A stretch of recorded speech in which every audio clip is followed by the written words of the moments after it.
What's up, guys? Welcome back to Newswave. Yesterday, there was a lot of discussion around PlayStation 2 emulation on the PS5, and this all came from an interview that then had to have more information put out to kind of clarify some things. We're going to go over what exactly happened, though, here today. Also, we are going to be talking a Capcom event that had Mega Man and even PlayStation 4 somehow in the mix, and then we'll also be going over a really funny apparent leak for the next generation Nintendo system, giving us the name, and well, you're going to want to see this one. Guys, if you enjoy these videos, make sure you hit that like button, helps out a ton, and if new here to the Spawnwave channel, make sure you subscribe down below, and of course, members for the channel do get Newswave early and ad-free. If you want to learn more about that, click the join button down below this video. And we're going to start today with a new Game Boy Advance game that is apparently 22 years in the making, but it is now coming out this year, and it's even on like an actual cartridge for the system. You can see some of the trailer here, and this is Kien? It's K-I-E-N on the Game Boy Advance. I wasn't aware of this, but then I even saw trailers from like 12 or 13 years ago for this game. Now, they say it's an enthralling action platformer infused with RPG elements, immersing adventures in a captivating fantasy world of 23 intricate and demanding levels. The package does include a sealed box, clear gray cartridge, a black cartridge protector, an instruction booklet, wow, a manual, and then a Kien stickers sheet.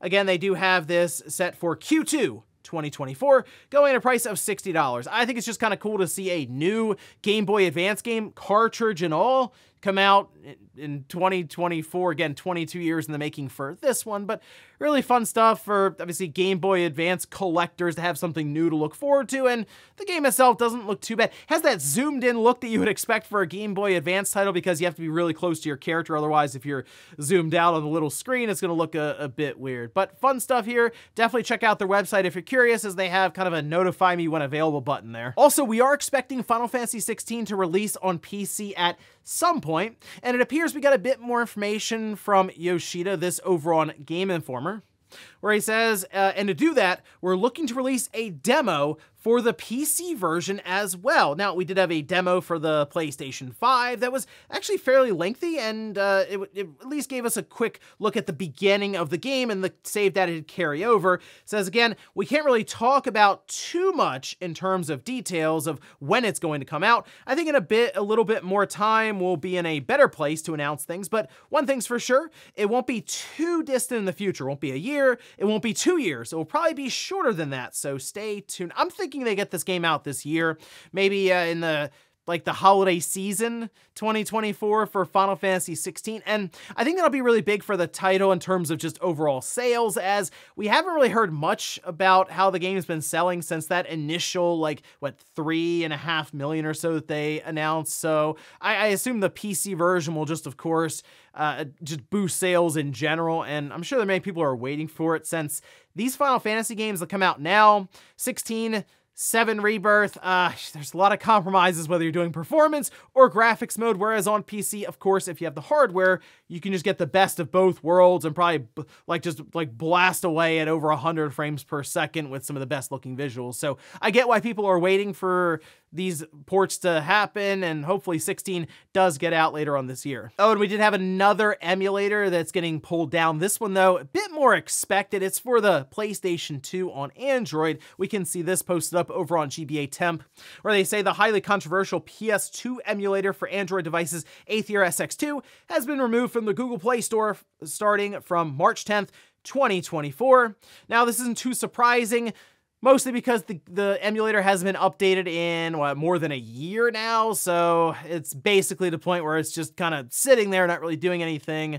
A lot of these emulators will get updated pretty consistently with new builds, fixes, that sort of thing, but nothing for Aether SX2, so in this case, it's just getting pulled off of the Play Store, and that's kind of it for it. Isn't necessarily related to the whole Yuzu Nintendo thing. This seems to be something that's been a long time coming for it. And guys, with some of the quick news out of the way, let's get into the bigger stuff. Let's start right away with PlayStation 2 games being emulated on the PS5, which is something I've been calling for basically since Sony went all out with this PlayStation Plus premium setup, and then even so, after raising the prices, I figured, okay, we're gonna get like PS2 games, right? Not these PS4 remasters that you're relabeling as PS2 games. I thought they'd break out the emulator and we get all kinds of awesome titles from a very large library.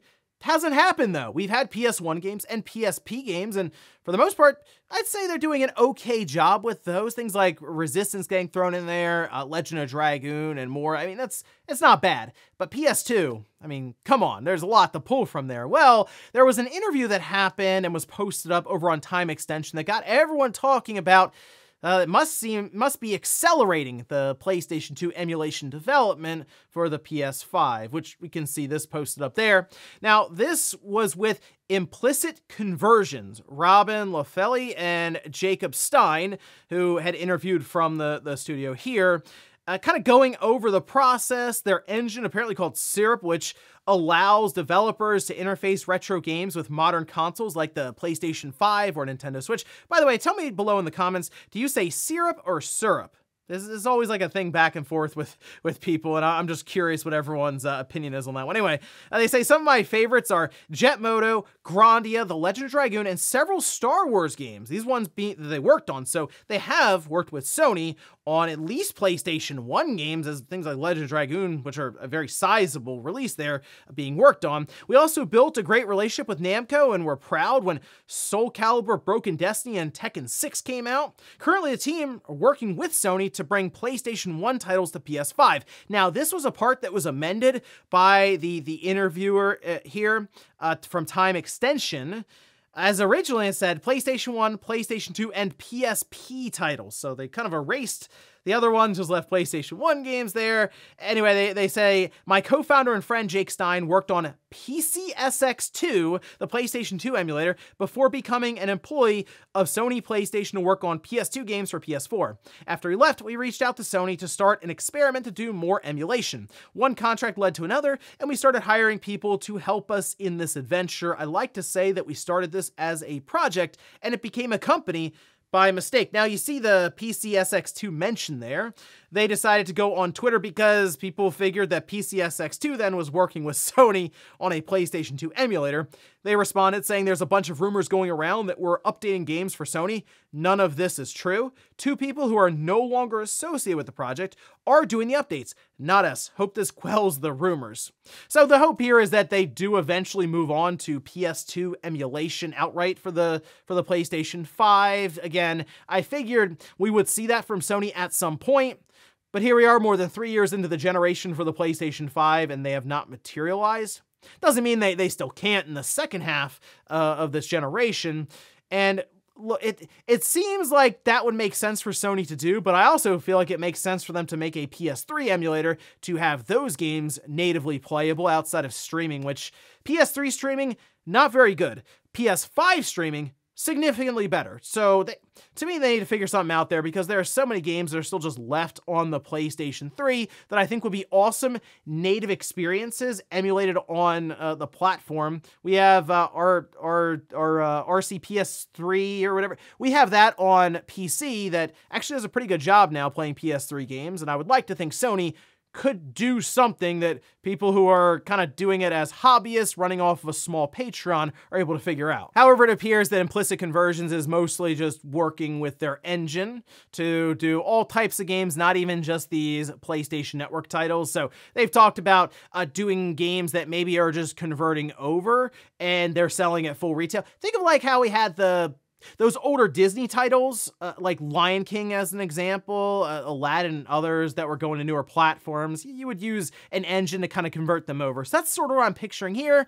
Doesn't mean that a contract doesn't pop up between them and Sony to start doing some of these PlayStation 2 games, but for now, it appears they're more focused on PS1, PSP, and then just other contracts outside of Sony, at least for now. Next up, let's talk about a Capcom event that took place that had some announcements there. It wasn't supposed to be like this big thing, and in fact, it was broken up over multiple days, but this one appeared to have, I guess, the quote-unquote larger announcements. Anyway, we can take a look at the event stream here as we go through, starting with Akuma. Now, this was big, obviously, for Street Fighter fans because they've been getting newer fighters in as they've gone along, and people were waiting for Akuma to show up, and it appears they're going into the game, Street Fighter 6, spring 2024. They had a really cool trailer playing with it to show off the character, as well as some behind-the-scenes stuff. So if you're interested, make sure you check out that part of the event there. And then they had a Mega Man announcement. It was for a collaboration with Exoprimal. Yes, there's going to be exosuit skins that I guess look like Mega Man, and there's also a new boss character. There's Title Update 4 that is happening April 17th. I guess on one hand, at least Capcom is not forgetting about Mega Man, and in some ways, they're still trying to keep the brand relevant and in front of people. But on the other hand, it's like, okay, we're getting an Exoprimal collaboration, not a new Mega Man game, a new Mega Man X game, anything. So, hey, there you go, Exoprimal collaboration. And then the big closeout is Monster Hunter Stories 2 is coming to PlayStation 4 June 14th, 2024. Just when we think we're all done, they pull you back in for the PS5. Look, Capcom obviously still sees that there's a large install base for the system. Obviously, Stories 2 can run on the PS4, so they're thinking, why not? I mean, they did it with some of their other games, like Resident Evil 4 remakes. Like, if we can get it on the system, why not? Maybe we'll get another couple 100,000 copies to sell, and that's just extra money for us at this time. So there you go. Monster Hunter Stories 2 is going to the PlayStation 4 later this year. But yeah, not a huge event from Capcom, and for the most part, there are a lot of people who don't even know what happened, but hey, now you do, and you can look forward to Akuma, Mega Man, and Exoprimal, and then Monster Hunter Stories 2 on the PS4. Next up, let's talk about a supposed Nintendo Switch 2 name leak through a YouTube survey, and I saw this pop up, immediately brought flashbacks to the Nintendo NX days leading up to that eventual Switch reveal in October. All kinds of rumors and stuff flying around, right? Where people thought that they had images of the system. They thought they had names that were shown in these really blurry images of people running past the conference room and snapping a picture, even down to surveys that went over some features. We'll take a look at least at that here in a minute. But first, let's take a look at the apparent Switch 2 leak through the YouTube survey. You can see here, it's the Switch Attach. This was shared over in Leaks and Rumors, and other people have actually gone out and said, yeah, I also got this survey for the PS5, the Xbox Series X, or the Switch Attach. Now, the name there is hilariously bad, and in fact, I would in no way expect that to be the actual name, because that would go down as legendary status with the Wii. Actually, no, I feel like that'd be worse than the Wii U, although I will be honest, if I saw a survey like this back in the day before the Wii U was named the Wii U and it said Wii U, I probably wouldn't believe it either. But like, Switch Attach is a really bad name if Nintendo goes with that. And again, this is a survey through YouTube. They would most likely have no way of knowing this. Some people are trying to figure out in their mind, okay, how would YouTube know? They wouldn't. I feel like somebody just kind of made up the name, put it in there as like a placeholder thing. But even if you go back to 2016, as I mentioned, there was a survey that people were pretty convinced was a thing because it was through, GFK here. And they went down a whole list of features for the Nintendo NX that included a sensor bar and 4K 60 FPS support for streaming. You could surf the web. You could make video calls on your TV. There were achievements and triumphs. Yeah, none of that happened. So it's a survey on YouTube who they most likely have no idea what the actual name is. And I mean, come on, Switch Attach. Like that's what people think is the actual name for the next system. I mean, sure, you could draw some kind of conclusion to that, saying, oh, maybe you can link multiple systems together or multiple screens, different kind of Joy-Con controllers that play into that, but I would just write this off as just kind of a placeholder name that someone came up with and threw it in there next to the PS5 and the Xbox Series. Next time, just say Switch 2 in the survey and make this way easier on all of us. And in our last bit of news, let's talk about Multiversus. This was a game that got shut down last year, June 2023. And the idea was, we're going to take this offline because not a lot of people are playing it anyway. It actually dipped below 1,000 concurrent players on Steam at that time. So we can sort of go back in the lab, fix this thing up, and then relaunch it again. And in fact, they're doing that here in a couple of months. They made that full announcement in a video that they released, and this is now coming out May 28th. So it's almost a full year. Yeah, because like June it got shut down. Yeah, 11 months. Okay. So Multiversus is making its return. They say, we've been working hard on a variety of changes and updates to deliver an improved gameplay experiences. Changes include the addition of some really exciting brand new personalities to the roster, new stages, improved netcode, and new moves for each character. They've also made the shift to Unreal Engine 5. There's a new PvE mode, which will be introduced with unique rewards, and I'm curious how people feel about this entire situation, because on one hand, there were people that dumped money into the game, whether you bought it, they had like a retail release for it, and battle passes, all of that sort of stuff.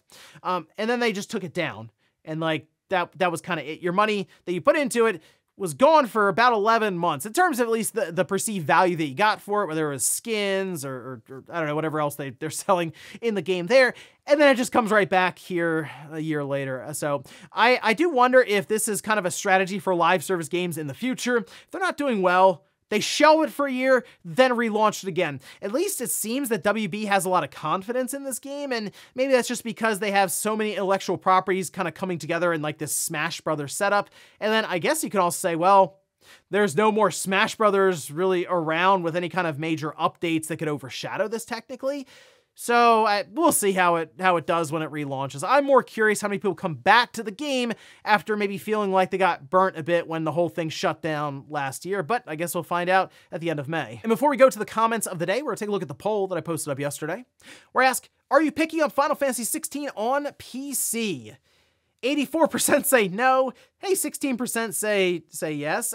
I feel like most people who wanted to play Final Fantasy 16 already picked it up on the PlayStation 5 and just kind of moved on. Now, again, there is a number of people who just wait for these titles to come to PC, but obviously big Final Fantasy fans probably aren't going to wait necessarily. However, I am curious how this game is going to do on PC in terms of, yes, sales, but also just performance, visuals, what other features they add in. Of course, they have a lot of stuff they can pick from now from these different GPU manufacturers, NVIDIA and AMD, and then going as far as ultra-wide monitor support. The game itself looked good on PlayStation 5 in its graphics mode. Just when you started to move the camera around, it felt like you were underwater because you're running at a 30 FPS locked cap, right? Like it was still fluctuating a bit, but still, it'll definitely be a really cool game to see on PC, at least when it comes to the visuals and the performance. And we'll finish up with the comments of the day. We'll start with this one here.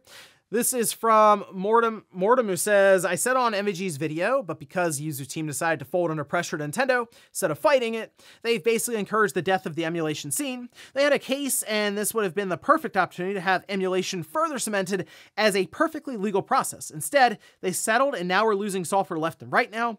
They sure didn't have any issues taking my money on Patreon, and I'm disappointed they decided to squander it on a settlement instead of doing the right thing for everyone. Well, I will tell you this, Nintendo is very good in the courtroom, and typically they win, and I do feel like there's a lot of stuff they found in their own little discovery process there that the Yuzu team was not at all confident going up against, and it's stuff we're not going to know, because again, they settled, they would have gone through a whole, I'm sure, court case, there would have been discovery, we would have found out a lot more if they did make their way into the courtroom, but the fact that they folded so quickly tells me that Nintendo did find quite a bit of stuff that probably would have just crushed them in the courtroom, and trust me, that would have done way more damage to the emulation scene. So in some ways, they may have actually gone the right way to try to save emulation, but in this case, we'll never know. And then we'll take a look at a comment from the members video. This is from Angry J Sponge, who says, Call of Duty has been extremely inconsistent ever since Black Ops 4, in my opinion, and I was really hoping that this new company, that the original people from the Call of Duty developers, would stay intact and hopefully make a banger, but unfortunately, that is not the case. Yeah, the thing with Call of Duty, obviously they started really leaning on the Modern Warfare franchise because the name itself is just, it's proven. It's an easy seller every year. And look, Call of Duty is a difficult game. These AAA, quote unquote, games that cost a ton of money, have a ton of production value behind them. It's not easy to get them out, and they try to get one out every single year without fail. Now they have thousands of people working on these things, multiple studios that technically get like a 2 or 3 year cycle.